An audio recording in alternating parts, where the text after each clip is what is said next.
नमस्कार, मैं हूं श्वेता झा और आप देख रहे हैं आज तक। हिंदुत्व की तुलना आईएसआईएस से कर फंसे सलमान खुर्शीद का महबूबा मुफ्ती ने समर्थन कर दिया है। जी हां, महबूबा मुफ्ती ने कहा है कि सांप्रदायिक दलों की तुलना आतंकी संगठनों से ही होनी चाहिए। महबूबा मुफ्ती पहली ऐसी नेता हैं जो खुलकर सलमान खुर्शीद के समर्थन में खड़ी हुई हैं। आइए आपको सुनवाते हैं महबूबा मुफ्ती ने दरअसल क्या कहा। For Hinduism, it is, the real Sanatan Dharma doesn't teach us communalism. It's about RSS, Jana Sangh and BJP जो यहाँ जो पूरे मुल्क के अंदर लोगों को लड़ाना चाहते हैं कम्युनलिज्म के नाम पे। So they have hijack Hindutva, they have hijack Hinduism in the name of their parties. They feel कि Hinduism and Hindutva is BJP and RSS. ऐसा नहीं है। वो कहते हैं कि वासुदेवा कुटुंबकम, यानी कि पूरा दुनिया जो है, पूरा वर्ल्ड जो है वो एक फैमिली है। और हिंदू धर्म जो सनातन धर्म है दैट टीचेस अस दैट। पर जो बीजेपी और आरएसएस जो सबक पढ़ाना चाहते हैं वो ना तो हिंदुत्व है ना हिंदुइज्म है। कंपेयर कर सकते हैं उनको आईसिस जैसी टेरर जमात के साथ? कम्युनल पार्टीज को कर सकते हैं, बिल्कुल। जो कम्युनल पार्टीज हैं जो हिंदू मुस्लिम का झगड़ा करवाना चाहते हैं, जो लिंचिंग करते हैं मजहब के नाम पे, हिंदू मुस्लिम के नाम पे, उसको आप आईसिस के किसी और के साथ भी कंपेयर कर सकते हैं, because both of them kill people in the name of religion. Mehbooba के समर्थन से शायद सलमान खुर्शीद थोड़े राहत में आए हों, लेकिन उनकी किताब पर विवादों का सिलसिला जारी है। भोपाल, मुंबई के बाद अब मेरठ में भी किताब का भरपूर विरोध हो रहा है। हिंदू सेना सड़कों पर उतर आई है और उसने कोर्ट का दरवाजा भी खटखटा दिया है। देखिए, आपको हम 4 तस्वीरें दिखा रहे हैं। अलग अलग तस्वीरों में आप देख सकते हैं कि किस तरह से विरोध प्रदर्शन हो रहा है सलमान खुर्शीद की किताब का। सलमान खुर्शीद विवादों के केंद्र में है। उन्होंने जो कुछ लिखा उसका क्या मतलब है और क्या मकसद है, इस पर हमने उनसे एक्सक्लूसिव बातचीत की। पूर्व केंद्रीय मंत्री और कांग्रेस के वरिष्ठ नेता सलमान खुर्शीद जी हमारे साथ हैं। सर, आपकी किताब आई और उसके बाद पूरा बवाल जो है देश भर में चल रहा है। आपके घर के बाहर भी प्रदर्शन चल रहा है, केसेस फाइल हो रहे हैं और बीजेपी ने जो है आप पर ताबड़तोड़ हमला बोल दिया है। कह रहे हैं कांग्रेस पार्टी का यही माइंडसेट है और आपके ऊपर भी काफी ज्यादा तीखे प्रहार हो रहे हैं। कैसे देखते हैं सर? मैं इसका स्वागत करता हूँ। मैं स्वागत करता हूँ कि बीजेपी को कम से कम एक मौका मिला किसी मजबूत आदमी को अटैक करने का। कमज़ोरों पे वो अटैक करते हैं, जो बेचारे जिनके पास खाने को नहीं, जिनके पास रोज़गार नहीं, जिनके पास जीने को नहीं, उन पर अटैक करते हैं, उनको लिंच करते हैं। आज कम से कम एक ऐसे व्यक्ति से वो आकर भिड़े हैं जो उनको बता सकता है कि जंग कैसे लड़ी जाती है, लड़ाई कैसे होती है। लड़ाई यहाँ की है। वो शस्त्र से लड़ाई करना चाहते हैं, हम दिमाग से लड़ाई करते हैं। हम ये मानते हैं कि जो हमारी सोच है वो उनसे सुपीरियर है, उनसे व्यापक है और उनसे दूरदर्शी है, और इसलिए उनके वो बौने सोच के साथ जब आते हैं वो लड़ें, हम स्वागत करते हैं उसका। सर, सोच की बात आप कर रहे हैं तो किस तरह की सोच, दोनों का डिफ्रेंसिएशन क्या है? डिफरेंस ये है कि हम लोगों की इज्जत करना जानते हैं। हम लोगों के साथ इस बात को स्वीकार करते हैं कि किसी और के विचार कुछ और हो सकते हैं। हमको लोगों के घर के बाहर जाकर हंगामा नहीं करना है। हमें अपनी बात को प्रस्तुत करना है, किताब लिखनी है, रिसर्च करनी है, किताब लिखनी है। वो यहाँ बाहर चिल्लाएं, उससे अच्छा ये है कि जाएं, रिसर्च करें, लिखें, कुछ बताएं कि हमने जो किया है वो क्यों गलत है, क्या अच्छा है, क्या बुरा है। और कुछ अच्छाई सब में होती है, शायद उनमें भी होगी। अगर वो ये हंगामा करना रोकें और वो बैठें तो कुछ अच्छाई उनकी निकल आएगी, तो मैं उसको स्वीकार करूँगा। क्योंकि इंसान में सब बुराई नहीं हो सकती है, कुछ अच्छाई भी हो सकती है। उनको मुझ में कोई अच्छाई नहीं दिखती, कल तक दिखती थी, आज नहीं दिखती, कोई बात नहीं। लेकिन मेरी किताब में जो मैंने हिंदू धर्म का एक समर्थन किया है या उसका सम्मान किया है और हिंदू धर्म को एक व्यापक धर्म माना है, और वो धर्म माना है जो इस देश के लिए एक बड़ा महत्वपूर्ण इस देश की सोच है, वो सब भी क्या वो स्वीकार नहीं करते हैं कि मैंने ऐसे कहा है? और अगर मैंने ऐसे कहा है तो कम से कम उसको स्वीकार करें, तब उनकी बात में वजन आएगा कि हाँ, ये बहुत जुडिशियस लोग हैं, अच्छी बात को अच्छा कहते हैं, बुरी बात को बुरा कहते हैं। वही हमने कोशिश की है करने की। सर, उनका कहना ये है कि आईएसआई और बोको हराम से हिंदुत्व की आप तुलना करते हैं किताब में, तो वो कहीं ना कहीं एक रिलीजियस सेंटिमेंट्स को हर्ट करता है, धर्म पे अटैक है। किसको? धर्म को अटैक करना होता तो मैं धर्म को अटैक करता ना। धर्म की तो मैं तारीफ कर रहा हूँ। मैं कह रहा हूँ कि वो धर्म को अटैक कर रहे हैं। मैं कह रहा हूं कि मैं धर्म का सम्मान कर रहा हूं, वो धर्म को अटैक कर रहे हैं। तो अगर किसी को आपत्ति होनी चाहिए तो उनसे होनी चाहिए, जैसे मुझे उनसे आपत्ति है, क्योंकि वो हिंदू धर्म को अटैक करते हैं। हिंदू धर्म को अटैक करने वाले हमारे देश में स्वीकार नहीं किए जाएंगे, ये मैं कह रहा हूं। इससे क्या उनको आपत्ति है इस बात से? जी, तो जिस तरह से आरएसएस का और बीजेपी का और उसके बाद आपके कुछ एलाइज भी हैं शिवसेना के, उन्होंने भी आपको क्रिटिसाइज किया कि ये आईएसआई के साथ कंपैरिजन ठीक नहीं था। नहीं, कंपैरिजन ठीक नहीं था तो मुझे बता दें, आप किसी और चीज़ से कंपैरिजन करें, आप जानवरों से करें, आप हैवान से करें, आप आईएसआई से ना करें, बता दें, मैं उनसे कर दूंगा, उसमें क्या प्रॉब्लम है। धर्म का दुरुपयोग कौन करता है उसी के साथ तो मैं कर सकता हूँ, मैंने हिटलर से नहीं करा, इसलिए कि मेरे पास कोई तथ्य नहीं थे कि हिटलर धर्म का दुरुपयोग करता था। हिटलर ने एक समुदाय के विरोध में एक राजनीति की थी, लेकिन धर्म को शायद, जहाँ तक मेरी समझ है, धर्म का दुरुपयोग करके नहीं की थी। ये नहीं कहा था कि जीसस क्राइस्ट ने कहा है कि इनको मारो, ये नहीं कहा था। तो इसलिए मैंने हिटलर का नाम नहीं लिया।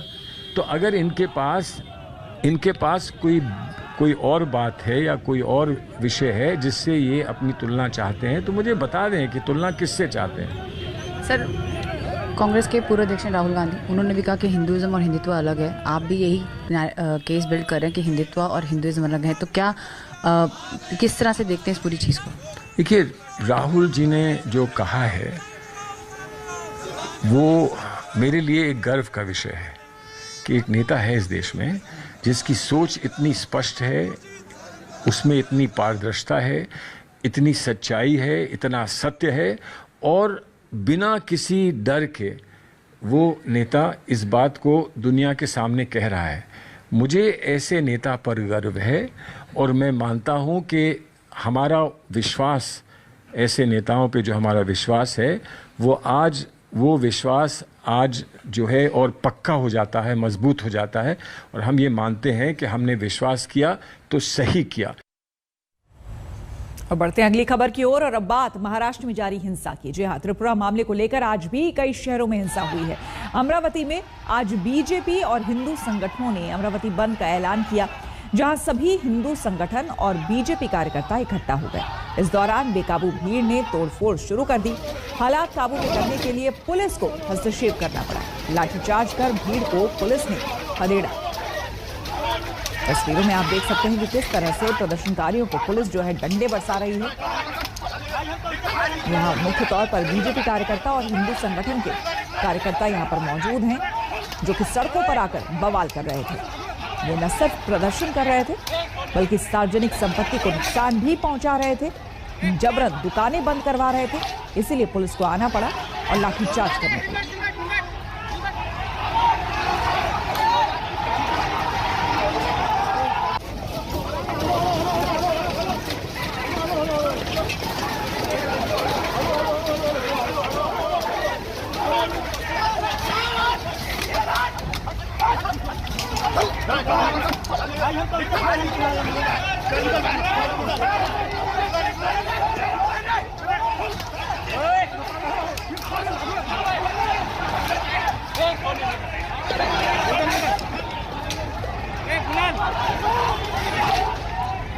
हिंसा त्रिपुरा में हुई और इसकी प्रतिक्रिया महाराष्ट्र में देखी गई।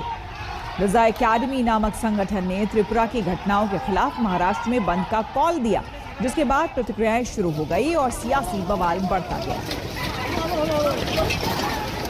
कल से जो अमरावती में जो वातावरण में एक अलग तरीके से मोर्चा के इसमें और मोर्चे अलग तरीके से गया, और उसके बाद आज हमारे अमरावती में सुबह से निषेध का ये दिखाया। जो कल हमारे अमरावती में हुआ उसका निंदा हम करते हैं, उसका निषेध हम सब अमरावती करते हैं, पर उसके साथ में आज जो सुबह से हो रहा है, तो मुझे लगता है यहाँ पर अमरावती में जो हमारे गार्जियन मिनिस्टर है संजय राउत हैं, ये एक इस चीज को राजकारण का एक मोड़ दे रहे हैं। तो मैं सबसे विनती करूंगी, मेरी अमरावती कर से भी विनती करूंगी और सभी पॉलिटिकल लीडर से भी विनती करूंगी कि हमारी अमरावती है, इसे सेफ रखने का काम हमारी जवाबदारी है। त्रिपुरा में जो घटना घटी ही नहीं, उसके ऊपर जिस प्रकार से दंगे महाराष्ट्र में हो रहे हैं, ये बिल्कुल गलत है।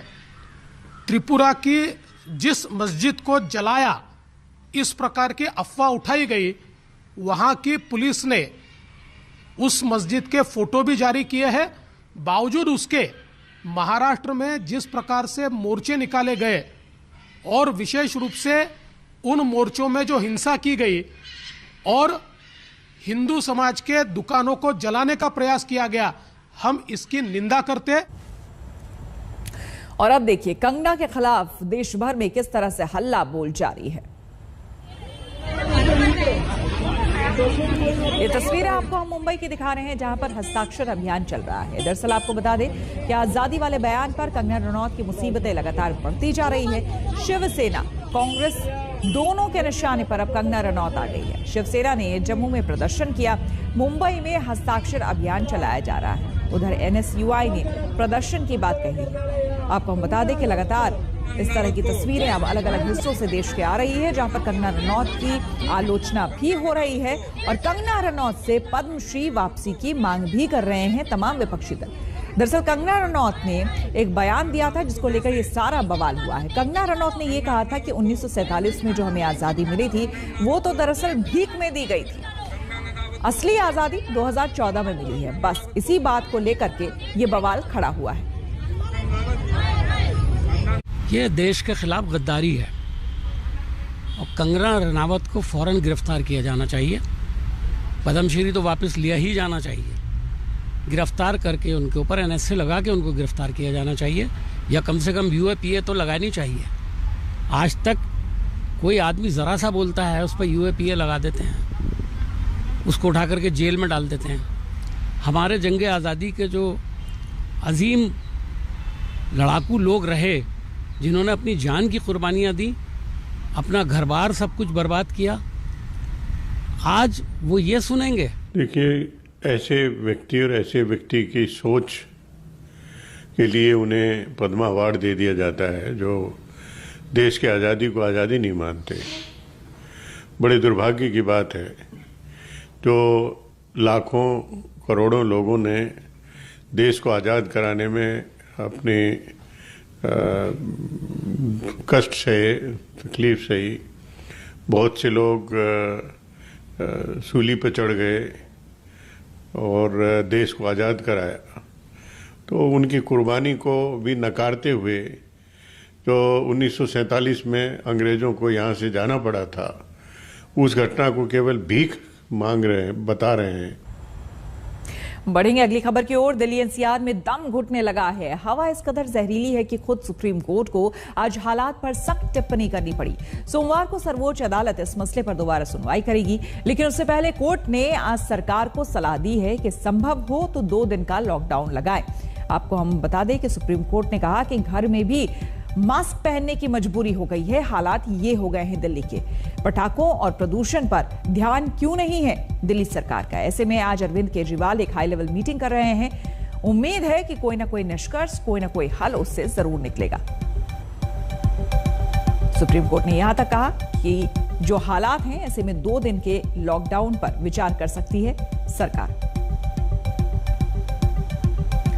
लगातार आपको बता दें कि दिल्ली और एनसीआर की आबो हवा प्रदूषित होती जा रही है। लगातार जहरीला धुआं पूरे दिल्ली एनसीआर को अपने चपेट में लिए हुए है। एयर क्वालिटी इंडेक्स खतरनाक से हैजार्डस कैटेगरी में पहुंच चुका है। पूरे दिल्ली एनसीआर में आप इसी तरह का काला धुआं देख सकते हैं।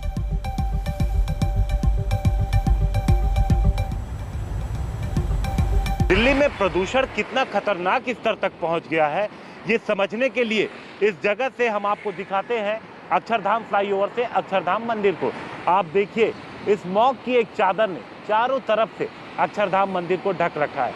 और सिर्फ अक्षरधाम मंदिर को ही नहीं, बल्कि पूरे दिल्ली एनसीआर के यही हालात हैं। और जब सुबह होती है तो खासतौर पे उस वक्त ज़्यादा बुरे हालात होते हैं, क्योंकि टेम्परेचर कम होता है। जब भी अक्टूबर और नवंबर का महीना आता है तो इसी तरीके से प्रदूषण शुरू होता है। इसमें कई फैक्टर्स होते हैं, गाड़ियों से निकलने वाला धुआं, दीपावली के पटाखे और इसके बाद पराली का धुआं, ये सब मिलकर दिल्ली को एकदम एक गैस चैम्बर में तब्दील कर देते हैं, खासतौर के ठंड के इस महीने में। दूसरी तरफ अगर हम बात करें तो इसका सीधा असर लोगों की सेहत पे पड़ रहा है, खास तौर से जिनको सांस की बीमारी है, बुजुर्ग हैं, बच्चे हैं। इसके अलावा डॉक्टर्स का कहना है कि जिन्हें हाल में कोरोना हुआ था वो भी बच के रहें और जहां तक हो सके फिजिकल एक्टिविटी करने से बचें। कैमरामैन मनीन के साथ हिमांशु मिश्रा, दिल्ली, आज तक। तो आपको हम बता दें, इस बीच एक तरफ आपको रिपोर्ट हमने दिखाई, दूसरी तरफ आपको बता दें कि सुप्रीम कोर्ट में आज सुनवाई हुई, जिसमें सुप्रीम कोर्ट ने कड़ी फटकार लगाई है। कहा है कि जरूरी हो तो 2 दिनों का लॉकडाउन लगाए सरकार, क्योंकि हालात इतने खराब हो चुके हैं कि घरों में भी मास्क पहनने को लोग मजबूर हो गए हैं। लोगों को बाहर निकलने की मनाही है। कहा जा रहा है कि आप वॉक के लिए ना निकलिए। सुबह एक्सरसाइज के लिए जो लोग बाहर निकलते हैं उनको कहा गया है कि वो घरों में ही रहे। खास करके बुजुर्ग और बच्चों के लिए ये जहरीली हवा बेहद खतरनाक है। तो प्रदूषण बेशुमार है और सुप्रीम कोर्ट की फटकार भी है, लेकिन अब उम्मीद और आस कि सरकार शायद कोई हल निकाले। केंद्र सरकार ने चुप्पी क्यों साध रखा है? क्योंकि अगर सिचुएशन खराब हो रही है तो इसमें ज्वाइंट मीटिंग करके और इमरजेंसी मेजर क्या लिए जा सकते हैं तत्काल पराली का जो पोल्यूशन है उसे रोकने के लिए, उसको तत्काल करने की जरूरत है। लेकिन अभी केंद्र सरकार ने चुप्पी क्यों साध रखा ये हमारे समझ के परे है। हमने दोबारा पत्र भेजा है, हमें उम्मीद है कि शायद जल्दी सरकार इस पर निर्णय लेगी। बहुत चिंता का विषय है कि दिल्ली के अंदर पॉल्यूशन लेवल एक बहुत तेजी से बढ़ गया है और दिल्ली एक गैस चेंबर में बदल गई है। लोगों को उस गैस चेंबर में रहने पे मजबूर होना पड़ रहा है। आप देखिए, अक्टूबर के अंदर दिल्ली के मुख्यमंत्री जी कहते हैं हम दिल्ली के पॉल्यूशन को कम करने के लिए बड़े ना इसके लिए कदम उठाएंगे, और उन्होंने सीधे एक स्टेटमेंट दिया था कि पराली जो हरियाणा और पंजाब में जलाई जाती है उसका असर दिल्ली में होता है। आखिर पराली का प्रभाव जहां पराली जलाई जाती वहां नहीं है, दिल्ली के अंदर ही पराली का प्रभाव है। इसका सीधा अर्थ है कि जो वास्तविकता है, जो एक्चुअल है, वो फैक्ट नहीं पता कर, उस पर काम नहीं हो रहा है। रुकेंगे यहां पर एक छोटे से ब्रेक के लिए। बने रहे हमारे साथ, देखते रहिए आज तक।